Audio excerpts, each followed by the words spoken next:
What's up, zoners? Fantasy football stacks are one of the most fun and effective ways to just blow everybody out of the water in your league. It really raises your ceiling. I mean, a ceiling that is unmatched, but it does lower your floor. So it might win you a championship, but it could cost you big time. Today, we're going to go over those top 5 stacks that won you a championship this last season. And hey, man, we even have our top 5 predictions from the preseason. We're going to go over those and see how those panned out. If that sounds interesting to you, hold on for 7 seconds. You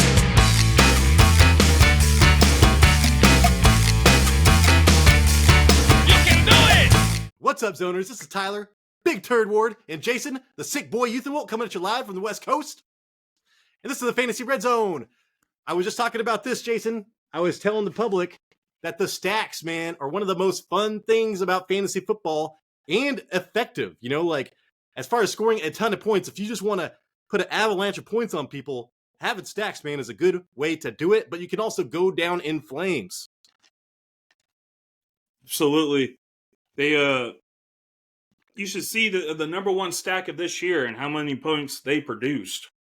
Thought I was watching Cloverfield for a second there, Jason. Dude, I'm like coming off like a little weird, man. Like, have to run out the theater. Hey, hopefully you do not throw up. Run out the theater and throw up like I almost did in Cloverfield. Why'd you almost throw up in Cloverfield? Man, do you know that movie almost had to get taken out of movie theaters because everybody was getting sick. It was all shaky. I remember that person like dropped the nacho cheese on you. Remember that? When they were like walking up the stairs and they tripped and they were like, ugh, and they like got on you. I was probably not sober and I would just like, well, you don't say anything, I don't say anything. they apologize. They apologize at least. As long as you say sorry, man. You're like, what the hell? I get it.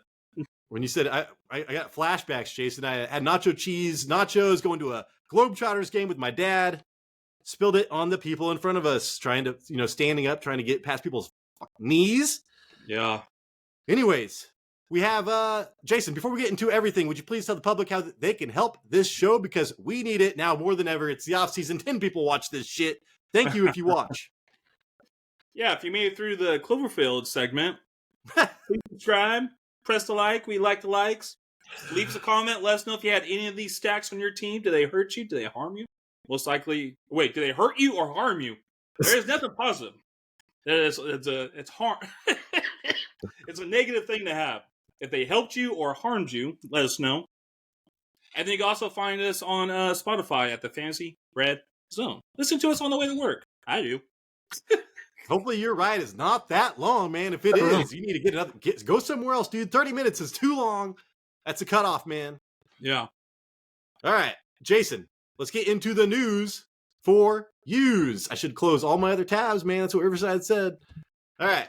I do want to say, Cliff Kingsbury, I was keeping my eye on Jason because he is a great offensive coordinator. He coached Caleb Williams before. We'll see what happens here in the future, Jason. But yeah, he was supposed to go with Antonio Pierce and the Raiders.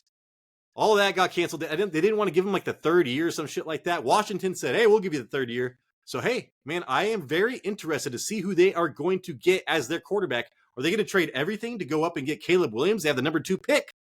And then, Jahan Dotson, Jason, just got so interesting to me next year. Maybe, I don't know. We'll have to see what's going on. But that offense might be a good one to invest in.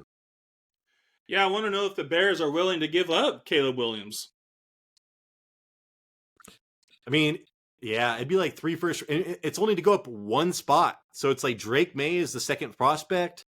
Mm-hmm. I'm hearing Jaden Daniels now, but I don't know about that. So, I mean, I would still get Michael Penix, man. Everybody's like, oh, Michael Penix has the most accurate, blah, blah, blah. So then fucking get him, dude. Like, that. What matters in the NFL? You guys are going to talk about this later.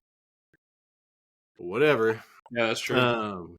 So, yeah, Jason, I think that is going to be a big hire there. And then talk about big hires, Jason. The Patriots are adding the Panthers offensive coordinator, Ben McAdoo. Talk about bowl cuts, dude. This guy revolutionized the bowl cut.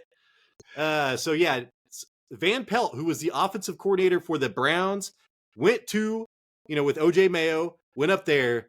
And they apparently, Ben McAdoo, Jason, is a quarterback evaluating guru. He was the one that he wanted I think the Giants to go trade up and get Patrick Mahomes. He had Jackson and Josh Allen ranked 1, 2. This is just hearsay. And what draft pick do the Patriots have? Or they have the number 3 pick? I don't, dude. I should have checked that out before this. I think they do. But I was like, maybe that's what they're bringing him in for, because God knows. I mean, you're bringing in the Panthers offensive coordinator. What are we doing around here? I know, because they scored so many points last year. All right, Jason. Well, look that up. Look that up at home. Let us know in the comments. And hey, man, the best football name known to man, Jason, Jim Bob Cooter. This guy got out of the league because he took off his he stripped down to his underwear, climbed into somebody's window, and got into bed with some woman. Well, he's back, Jason, and he is going to the Indianapolis Colts for their offensive coordinator. And he was the Lions offensive coordinator with Megatron getting 2,000 yards. So I'm kind of interested to see what happens here. I would like to see this woman. I wanted to see. She's probably real rich now because, I mean, this fool's in the league. I mean, I don't know how that works. Is it worth it? Was it worth it? If your name's Jim Bob Cooter and you do shit like that, it seems like you're not coming. There's no coming back from that. No. But hey, man, he's back. All right, Jason, another big hire here. Zach Robinson to Atlanta with Raheem Morris. Raheem Morris coming from the Rams. Well, this Zach Robinson is the young Sean McVay. He's our age, 37 years old, Jason. He was the assistant quarterback coach for the Rams this last year. So I might be making Drake London my fantasy MVP for next season. I don't know. I don't know about that. How do you feel about that? I like that you called this guy young and also said he's our age. Well, shit, dude. We're young for a head coach. I'm old. I'm midlife, dude. If I live 2 times my life, I'm doing good. So I'm halfway there, dude. I still would like to see them get a different quarterback. Yeah, that's what they said. They were like, if they could just get a decent quarterback, given a veteran, anything. Joe Flacco, I don't give a fuck. Yeah, you're right, Flacco. Jason. Before I get crazy, you are correct. We need a quarterback there. Yeah. And then, Jason, this ties in perfectly to the next news. The Rams offensive coordinator, I think it's like Liam Cohen, he is now with Tampa Bay as their offensive coordinator because, Tampa Bay lost their offensive coordinator to, I can't even remember. We'll have to do a show about this. But, Jason, this guy was the offensive coordinator for Baker Mayfield when he came in and won that game for the Rams last year. Yeah, look how the Rams did last year on offense, especially in the passing game. They did pretty well. They were like the Phoenix, man. They rose from the ashes because we all thought they were dead and burned. But no, they did good. Jason, I want your opinion about this. I kind of like it. I mean, I'm a Zimmer fan, especially as a defensive coordinator. The Cowboys are interviewing Mike Zimmer. He's coming back to the league. Yeah, he used to be on the Cowboys too back in the day. I did not know that. Play or what? Like before the Vikings, I think he was like an assistant coach, maybe? He's so small, I don't know how he could play, but who knows? No, he was a coach. Yeah. He's like, yeah, I'm okay. He's got the face for it, man. He looks like he's pissed off all the time. I know. Jason, the 49ers are getting screwed with their practice field. The fix is in, man. The fix is in. We already know it, man. This is a business. Business. All right, there's an airplane flying over me. But Jason, did you hear about the 49ers story? No, what's going on? Oh, dude. So they UNLV, I think that's it's not the college's fault. They were supposed to install grass sod over this turf 3 weeks ago. They just did it right before they landed, apparently, or some shit like that. So it has way too much. It's like a cushion. It's like a bed or something like that. And it's supposed to be 100 pounds pressure, some bullshit. I don't know, blah, blah, blah. It's 50 pounds. It's 50 pounds. So it's half of what it should be. And they're like, dude, what are we doing here, man? They're complaining to everybody. Nobody gives a shit. They were trying to be like, hey, Chiefs, can we alternate, maybe somehow get on your field? They said, hell no. Huh. So there you go. There I go. Let's take our bets for Kansas City, then. I mean, I know Kansas City's winning. I've already thought that as soon as, during that Lions game, I already knew who was winning the Super Bowl. I already knew it was going to be the Chiefs. But God damn it, man, can we make it a little bit harder than what they're doing right now? I know. It's like the Chiefs defense is playing spectacular. And I think I have to go with you on that. When you got you can never count out Mahomes, but then when you have the defense for Mahomes playing great, Yeah, and I fucking hate Kelsey right now because I'm a Kelsey owner, and you just tell me they're going to waste my season, please. Did you see like something that happened this weekend where they were like interviewing each other in front of the crowd? Like they had one team like quarterback like and the other team quarterback, and they're sitting there just asking like, "What do you like?" They're going up to Brock Purdy. Like Perfect was like, this was the perfect thing. They were going up to George Kittle. I'm like, "What do you think about Travis Kelce, the guy standing 2 feet from you?" Yeah. He's like, I mean, yeah, he's great. So that's when he gave that quote about George Kittle. I'm so proud of him. He's like the best guy ever. Yeah, I'm like, dude, this is like cringe AF, dude. Why do they make him do this? This is so stupid. Like, where they gonna be like, yeah. There's a whole new audience watching this year, Jason, and they all want to see these dudes' faces and hear them talk. It was insane. I'm like, dude, what can I do to get out of this? Like, I feel so bad. I was like, cringe. It was total cringe. Yeah, there's some shit that I just can't watch. Yeah. All right, Jason. This is the. I mean, he did not play last game versus Baltimore, so I guess he does not matter. But I think this is a big deal. Joe Tooney, who was one of their better offensive linemen for Patrick Mahomes and the Chiefs, is a long shot to play in the Super Bowl. So that's what Andy Reid said today. So, I mean, that is pretty much doubtful. He's doubtful to play. Yeah, I kind of saw that too, that he's probably not going to play. But if Chase Young is playing Chase Young, dude, fucking earn your money, dog. Did you know I was going to say something about that? How'd you? I was literally going in. I'm like, well, if Chase Young isn't earning his money, like, doesn't even matter. Are you serious? Yeah. Well, Jason, sometimes my wife and I do that. We're on the same wavelength. It's like we finish each other. You're sick. I'm always sick-minded. Now you're sick. Now you and I are connected. I'm always sick, dude. My body is as sick as your mind. Right? Wrong. All right, dude. So I had some stacks, Jason. I made 2 videos. Preseason, right? Yeah. I got it right here. So let's go over I had a quarterback, running back stacks, quarterback receiver stacks. I had 5 of them. I'm taking the top 3 right now. Quarterback receiver stacks, Jason. My number 1, I was pushing it, and I was like, this is realistic, man. This is realistic. You could do this. Yeah.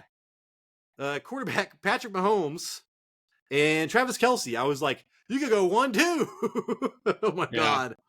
Worst advice of all time. I apologize to everybody out there. I did it. I had Kelce on one team. I had Mahomes on another team. Mahomes screwed me worse than Kelce. But yeah, man. So they were drafted. Quarterback 1, tight end 1, right? They should be the stack of the season. Well, quarterback finish and tight end 2 finish for Kelce. But Jason, like what? From week 8 on, he was tight end 12 or tight end 13. Did not catch a touchdown the last 7 games. Same thing with the year before that. So Travis Kelce, man, do not draft, okay? He's going to be okay.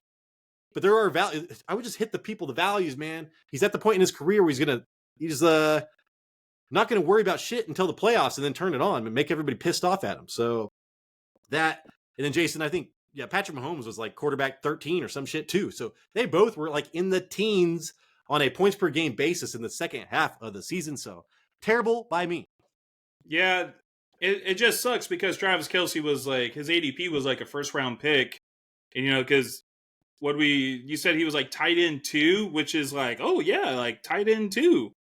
But it's like when you get that in the first round and he didn't produce a second half like we were wanting, like it's kind of sucks. You're like, damn it, dude. Like it's like you could have waited or something. But we were talking about this most of the season, Tyler, that Chiefs offense just did not look right this year. There was something wrong with the Chiefs offense. I still think they haven't figured it out. I do believe their defense has picked up again, which is great. But I still, I think Eric Bieniemy left. Maybe this is the Matt Nagy offense that we're seeing, and like, just yeah. Jason, I was on the forums today, on the Reddit forums, looking for news, and I stumbled upon something, and it was a Chiefs fans talking about how Andy Reid took over play calling after, I don't know, the Dallas game or some shit. I don't even know if they played Dallas. At some point during the season, and that was the turnaround. So, and everybody's like, yeah, get that magician out of here, because they called Matt Nagy the magician. And for the next 30, 40 comments, man, we're just talking shit about Matt Nagy, and they're all Chiefs fans. The magician. So I think that they know something I don't. Andy Reid taking over play calling at some point during the year, and that made a huge difference. Maybe he's a magician because he disappears on teams when he gets fired. Well, if he gets fired after this year, we'll know that he got his play calling took over, you know? Well, yeah, I mean, yeah, we'll see. We'll see. Jason. Yeah. You and I were both pushing these dudes because of their offensive line and underappreciated. Jared Goff, St. Brown was my number 2 receiver quarterback stack. So ADP, Goff was quarterback 14. St. Brown was wide receiver 7. So they weren't like super late ones, but man, Goff finished as a top 8 quarterback, man. So if you were in an 8-man league, he was a starter for you. And then St. Brown, man, killed it. Fantasy. He was a fantasy playoff MVP. Finished as wide receiver 3 in PPR. Yeah, so outproduced his ADP by 4 slots. And when you're going that high, it makes a huge difference, Jason. Yeah. So that was a huge hit for me. That was my biggest hit out of the quarterbacks receiver stacks. Yeah, the Sun God, he was one of the most consistent wide receivers in the league this year. He had some players that were drafted before him that didn't do too well, so he outproduced them. That was good. Jared Goff had his ups and downs, but I think he finished off the year pretty strong, I think, when it came to the fantasy playoffs. Oh, yeah. No, yeah, he did. Yeah, Jared Goff, man, it's just his floor just sucks. That's all. His ceiling is getting higher and higher, man, with Gibbs and Jamison Williams, like shit like that. A lot of weapons. So that's what got added this year. His ceiling just got a little bit higher, pretty much, because he finished as a top 10 quarterback last season, Jason. But nobody cared. Nobody fucking cared. All right, man. Here we go. My number 3 stack to begin the year with, Jason, was Justin Herbert and Keenan Allen. And man, I was looking like a genius. Then Herbert got injured. Then I was still looking at half-ass genius. And then Keenan Allen got injured. And then all went out the window. But, dude, Herbert, he was drafted, Jason, as a top 5 quarterback. He was like top 3 for like a quarter of the year, probably. You drafted him, I'm pretty sure. Yeah, I was pretty happy with him. And I was like, dude, I love Keenan Allen because Herbert loved Keenan Allen. And they were just destroying teams. They were putting up so many fantasy points, but injuries, man. Injuries are a way to kill a fantasy season. And it's something that we can't predict, Tyler. As hard as we try. We can't predict. Yeah, dude. So Keenan Allen, though, man, was the wide receiver 2. He was. That was it. He was literally pretty much almost the best wide receiver in the NFL other than Tyreek Hill. Then Tyreek Hill went down. And, oh, shit. Then CeeDee Lamb kind of took over. But Keenan Allen was like the number 2 wide receiver all year. Then got injured. Finished as wide receiver number 6. But that was a huge hit for me. Now, Jason, let's go over to the running back quarterback stacks. My number 1 I pushed was Herbert because I believed in Herbert. And I pushed Eckler like up the butt, dude. So that was a huge miss for me. Yeah, unfortunately, Eckler is one of he was bust of the year, fantasy bust of the year. Well, dude, he finished. He was like wide receiver. He was like running back. I think like 50 as like points per game status. But he finished as running. He was drafted as running back 2, and then he finished as running back 25. Like if that happens to you, that's almost unrecoverable unless you get Kyren Williams off the waiver wire. Yeah, I wonder if I know he had the injury. It kind of put him out for like 4 or 5 games, but I wonder if Kellen Moore's as offensive coordinator really had a big impact on Austin Eckler. All right, Jason. Here we go. Number 2, Brock Purdy and Christian McCaffrey. That was my number 2 running back quarterback stack. That wouldn't ruin your team or whatever like that. You and I both like Brock Purdy higher than most. His ADP was still quarterback 16. I thought he was kind of like I thought he was at number 1. I thought he was like in the 12 range. And then let's see, what was I talking about? Finished as quarterback number 6, dude. So it's amazing. Like that will win you some shit. He won you some weeks, that's for sure. And then yeah, Christian McCaffrey, ADP drafted as running back 1, finished as running back 1. But as far as stats go, Jason, I think that was a good call. Yeah, dude, that whole system is just like, I feel like, Tyler, you and I could thrive in that system. You as a QB, me as the running back / fullback.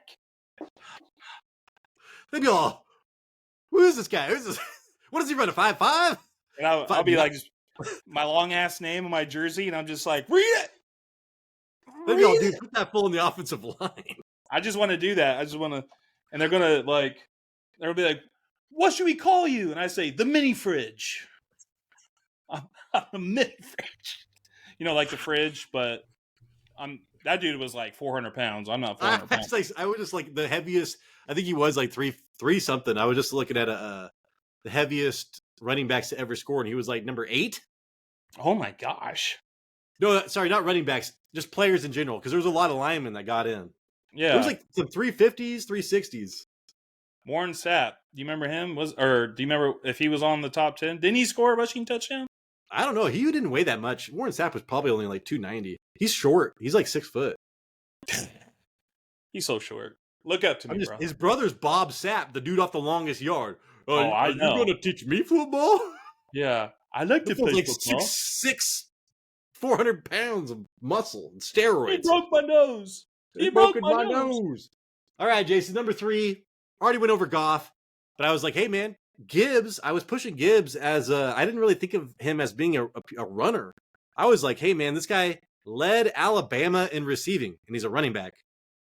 I just kept on saying that over and over again. Yeah. So I envisioned him being a hybrid, and that did not happen until the second half of the year, Jason. And once he did, dude, he still finished as running back 8. He was drafted as running back 11. He was a huge bust, then made up such a difference. He was still, running back 8.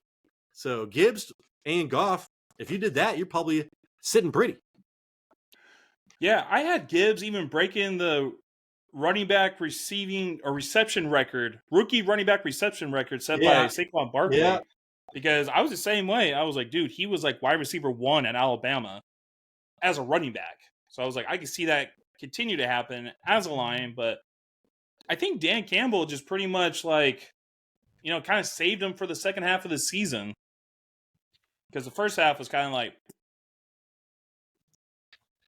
All right, Mr. Jason. Here we go. We got our top 5 stacks. And these guys are from this last year. And if you have these people, there's a good chance that you made it to the championship, because that's how it goes when you have a good stack. Yeah. High risk, high reward, Jason. Yeah. So the number 1, and I hated this, dude. I mean, I talked so much shit about Mike McCarthy. Like, I literally, him and Baker Mayfield, man, I ruined everybody's thoughts on Tampa Bay and Dallas. But these two, literally, man, like, were the hottest shit for a good portion of the year. I know, dude. Okay, should I go into my thing about them? Oh, go for it. Yeah, go for it. So, Dak Prescott and CeeDee Lamb, number 1. They were just on our awards show, winning their best stack of the year. These two players scored an insane number of points, and there was a point where Dak was on the waiver wire before week 6. It was crazy. But then the offense started to focus on CeeDee Lamb after week 5, and he exploded, and Dak benefited from the offense being number 1. They were number 1 in passing attempts a game with an average of 37 points. I don't know about you, Tyler, but I want that in my quarterback, being the number 1, having the number 1 passing attempts of all in the season. Dak was number 1 with 36 passing touchdowns. 12 of them went to Lamb, and Lamb was first with 137 receptions. All right. And week 8, they combined for 70 points. In week 10, they combined for 79 points. I'm like sitting there, I'm like, dude, that is. I try to get to 100, and I'd say that's a good week, and you get a third of that, or do the math, Tyler. Is that a third? You get a third of that out of 2 players. Dude, a third of that would be like 210 points you're trying to go for. So what would be the correct math right there? I'm trying. You know what? We'll come back to that. We'll come back to that. Well, one of the most important factors is that they both played every single game this year. So they were reliable. They played every game. CeeDee Lamb finished wide receiver 1 on the year, and Dak was quarterback 3, and he was taken after the 10th round. Yeah, dude. I mean, I know that I had Dak ranked lower than his ADP was. His ADP was 10. And I was like, I'd rather have Goff, maybe. And I was like, it's funny. You're all, they're number 1 in pass attempts. You remember Mike McCarthy's like, well, I'm going to run the hell out of the ball. I'm running the ball. Exactly. Why would I not run the ball? I'm running the ball. Exactly. And then he was like, I think that's why a lot of people were afraid of even picking up Dak, because he's like, the Texas Coast offense, we're going to run the ball more. And, well, Kellen Moore just became, he was like, had the top, offense for X amount of years in a row. And then you want to drastically change things. So we did not think that it was going to get better. Why would it? It's been so great. Man, there is a I'm telling you, man, there's so mosquitoes, spider? man. Mosquitoes. Oh. I don't know if in Washington, if mosquitoes are crazy already. In Washington? Yeah. That's where you live, Jason. I'm trying to remember the last time I seen a mosquito. In Washington? It's like, yeah, that's you walk through it, man. You walk through Washington to get to your house today. Woods. Was it in the space? Space. Gravity. What do you mean the battery's dead? What do you mean the battery's dead? Space. Space. Yeah. Man, okay, Jason, I had such a bad day, man. I'm doing better now. I had a terrible day. Anyways, let's moving forward. Speaking of better days, Jason, our number 2 stack. This guy was written off for dead. He might even have better days ahead, Jason. He might be a Patriot next year. He might be blowing up the Patriot dynasty. He might be the new Tom Brady, man. Oh, he's going to be the best 40-plus-year-old of all time. Do you know what I'm talking about? 40-plus-year-old. Flacco. Flack around and find out. Around and find out. So, if you watched if you were one of the 3 people that watched our awards show last week, you will see we had our runner-up and our number 1 stack of the year. Dak was our number 1. Flacco and Njoku was our number 2. And you're all, well, Flacco, dude, he was not even drafted, Jason. Who would have thought to draft him? I missed big time on that. I should have told people to draft him. Was he wasn't even on a team, right? But he finished as quarterback 32. Oh, there's only 32 quarterbacks in the league, Jason, and he finished as one of them. That is crazy. I did not know that. That's a trip. But, dude, he was quarterback 2 points per game average when he played. When he started, I think it was like 5 weeks. Dear Lord, okay? And then, Njoku, full burned his face off, came back the next day, caught touchdowns, man. And then after that guy caught 2 more touchdowns and got another touchdown. Dude, that fool was tight end 1, Jason. He was tight end 1 the entire time that Joe Flacco was quarterback 2. So, talking about stacks, dude, I don't know how it gets much better than that. Only problem was longevity. You got this tiny little window you're messing with, man. Yeah. So, Father Dak time. and Lamb had their window was like over half the season. This guy's window was like a third of the season. So that's why they're down there. And it's crazy too, because I had Flacco on my bench in one of my leagues because I had Jalen Hurts. I was like, you know what? I'm going to start Jalen Hurts, and I should have started Joe Flacco each week. He was just in there. Was Flacco the backup for Hurts? No. On my team, my fantasy team, in our 10-man. Yeah, and I was just like, dude, this is crazy. Like, do I start him in front of Jalen Hurts? I'm like, no, I don't. I don't do that. You don't do that. But each week, Flacco was just putting up the numbers, dude. And you know what? And I feel like if Amari Cooper didn't get hurt, he could have been up there as a stack too. Because the last 2 games against Chicago, Amari Cooper scored 22 points. Against the Texans, right? He scored 50 points, and then he got hurt. But that whole last quarter of the season for the Browns was nuts, and for Njoku, man. And he was a lot of experts. There were a lot of experts picked to win the goddamn Super Bowl after that, Jason. Yeah. Yep. That's right. All right, Jason. Our next stack, our number 3 stack from this season that probably won you a championship. Hey, man, this stack is still playing in the NFL, Jason. They're still playing. This quarterback had was top 5 in yards, okay? Guess what? He was outside the top 20 in pass attempts. You know how many times in the history of the NFL it's happened? None. 0. Zilch. Yeah. None. Never happened, man. So this guy is making history. And it's all, hey, man, well, he throws screens, and he's got Debo Samuel, all this short shit. Just take a slants for 100 yards. Dude, his pass is over 10 yards, Jason. He's like number 1 in yards per attempt. He is number 1 in touchdowns, number 1 in completion percentage, number 1 in passer rating with passes over 10 yards, has traveled over 10 yards. So you're talking shit about this dude. Wow. Really, he is not bad. He's not what you think he is. He is going to be an MVP until he got waxed, Jason, at his home floor. Yeah. His booty Waxed got off. waxed. And he got waxed off. He's all Britney Spears. Britney Spears. We're talking about Brock Purdy, Jason. So Brock Purdy, drafted as quarterback 16. I think you and I both said he is a top 12 quarterback for us. Offensive line, dude, weapons, all that shit. Finished as quarterback number 6. And then Christian McCaffrey, we already talked about him. Drafted as running back 1, finished as running back 1. But hey, this is where the important thing was with your running backs. He was 4th in targets for running backs at 83. So not crazy CMC numbers, because that fool used to get like 120 targets a year. He is only getting 83 these days, but that is still good enough for 4th. And he is 1st. That's what, dude, when I watch these 49ers games, when they get close, I already know what's going to happen. It's going to be a wheel route or some shit to Christian McCaffrey, man. So he was 1st in reception touchdowns for running backs. He had 7. The next running back had 2 less, Jerome Ford, and then it was a bunch of 4s after that. So Christian McCaffrey, man, dominated as far as pass catching for running backs this season, Jason. Dude, he's a beast, and I've hated him since he went to Stanford, but McCaffrey is nuts. In a half-point PPR, Tyler, in our league, he was running back 1. He had 104 more points than running back 2. Yeah.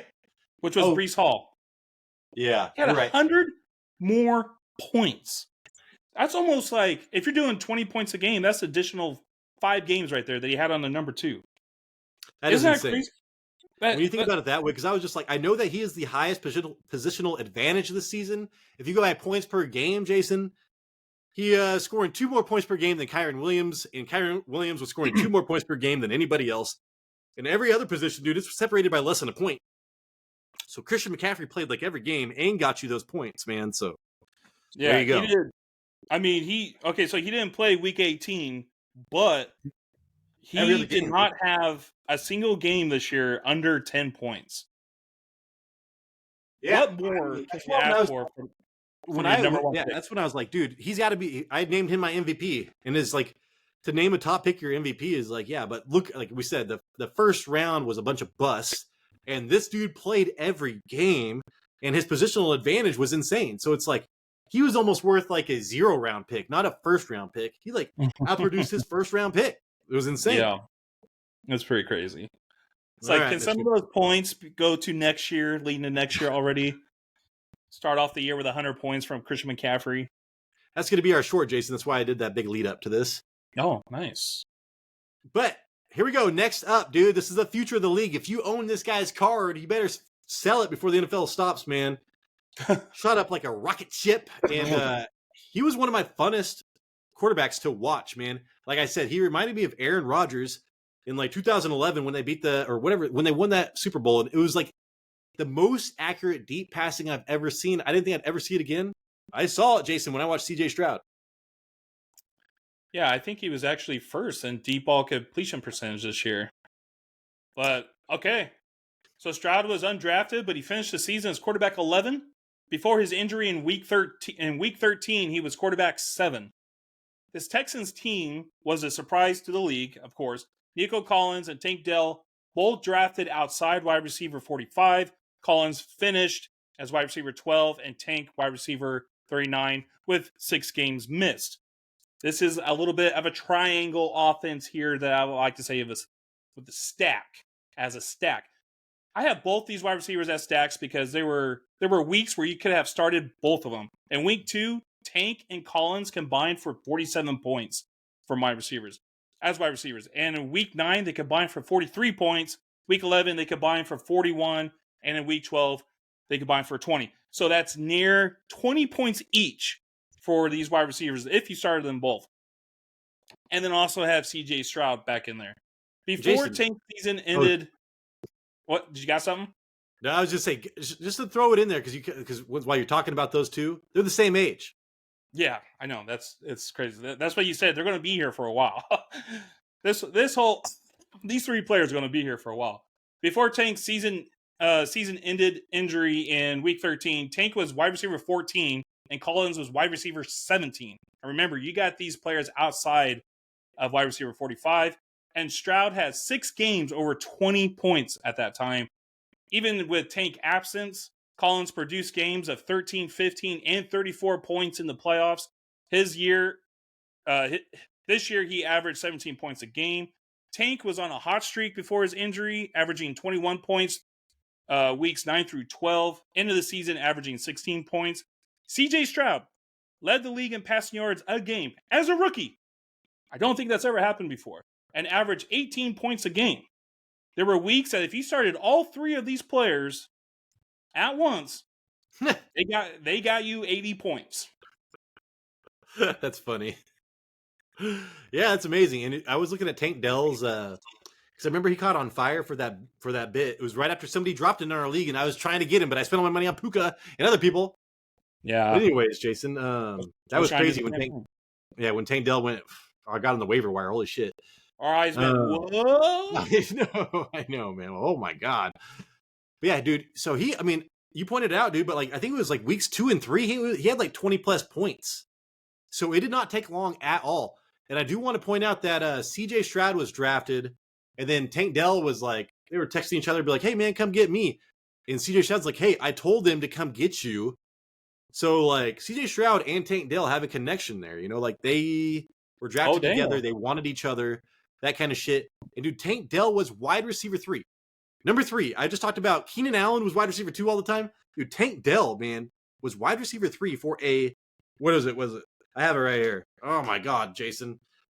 Weeks 9 through 12. So that is 9, 10, 11, 12. For a month, he was wide receiver 3. Then he broke his leg on a stupid fucking play. Okay? He broke his leg. We better be talking about this. He broke his leg. And that's my problem, Jason.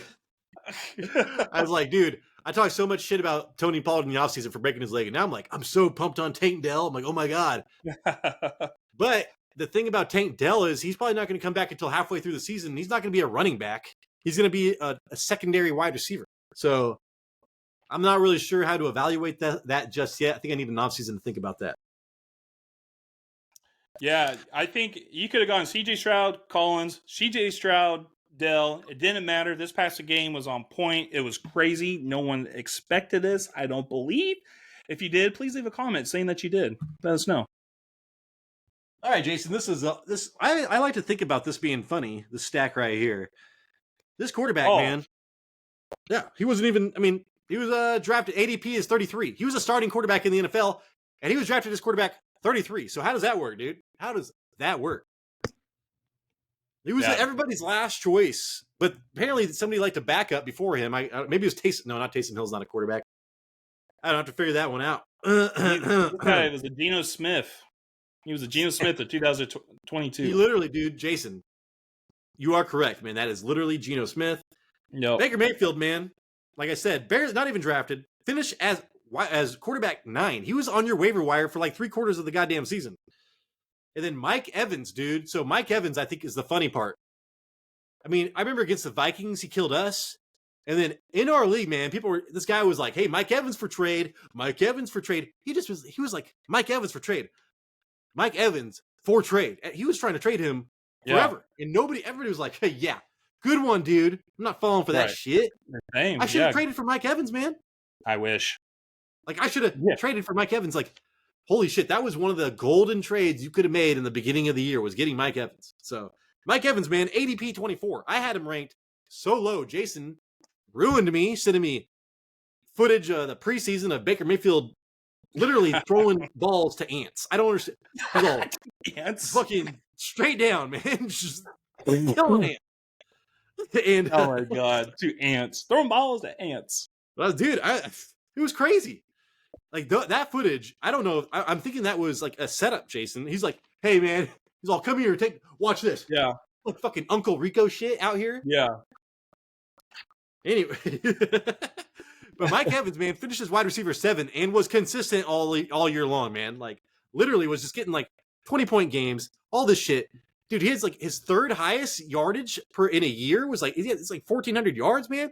He had like 13 touchdowns. Jason, that's like his most since I think he had 15 once with Brady, 13 once with Brady, and then under double digits. This guy is doing better than he did with Brady. More receptions than with Brady. Yeah. So it's like, I think the whole Godwin, Mike Evans, Brady really hyper targeted Godwin and just kind of hit Mike Evans every once in a while. Well, now Mike Evans is getting the targets and those big plays. So, man, big turn of events in Tampa Bay. But now they changed the offensive coordinator, Jason. So it's going to be a big change again. Right.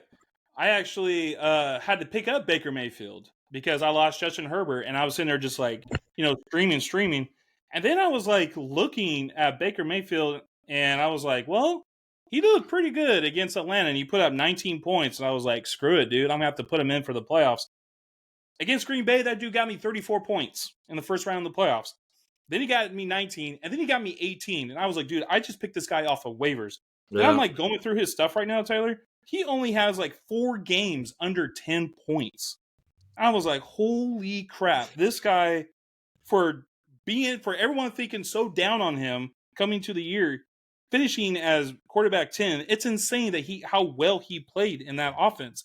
And even think about like how we were not looking at the Buccaneers like passing game at all. Like when we did our wide receiver rankings last year, Tyler, I think I had like Mike Evans ranked 25, and I think he even had him like not even ranked because we were not. I was like, okay, Mike Evans.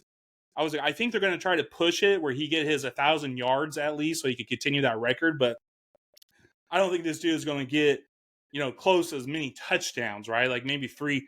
That dude finished with 13 touchdowns. And Tyler, there was even a point where he was like, his fantasy points per route run was like 3.2. It was like some bizarre, insane I remember that amount. Yeah, because we're doing that research. It's like versus man, Mike Evans route points per route run is 3 points. It's like, what the fuck, dude? Usually we're like below 1, like in the 0.5 points. Yeah. Jason, I don't know if you watched any of that Pro Bowl stuff or whatever was going on there, but the precision quarterback passing thing, did you see who won that? No, who won? So CJ Stroud versus Baker Mayfield. Oh, Baker CJ. Mayfield, what'd you say? Baker Mayfield won. What? That guy wants a contract, dude. He wants a contract. I mean, I remember watching that and like Russell Wilson was just blowing everybody's dicks off. Dan Orlovsky went out there and did well. I'm like, well, this goes to show, dude. This has nothing to do with being a good NFL quarterback. Well, it's easier when you don't have 300-pound men coming to try to take your pants off. Don Orlovsky, that's when he's running out the back of the goddamn end zone. I know. There's not enough room on the field for him. All right, everybody. That is the show. If you had a stack that killed it for you, hey man, let us know down below. So we can just talk about that kind of shit. It's good to know. And what kind of people help people like that. If one of our stacks you had and you didn't even make the playoffs, let us know about that. And hey, hopefully we earned a thumbs up. Hopefully we earned a subscription. We need it now more than ever, man. The off season, nobody watches this. If you're watching it now, please subscribe. If you thought about it before, maybe, now is the time to do it. Jason, please send us out. Click that subscription button. Just do it. We got a video coming out Saturday morning. We're going to have to figure out what it is. But I'll talk to you during that video. Deuces. Hey, this is Tyler Big Turd Ward, Jason the Lucky Bastard. This is the Fantasy Red Zone. I'm saying too much. We appreciate you.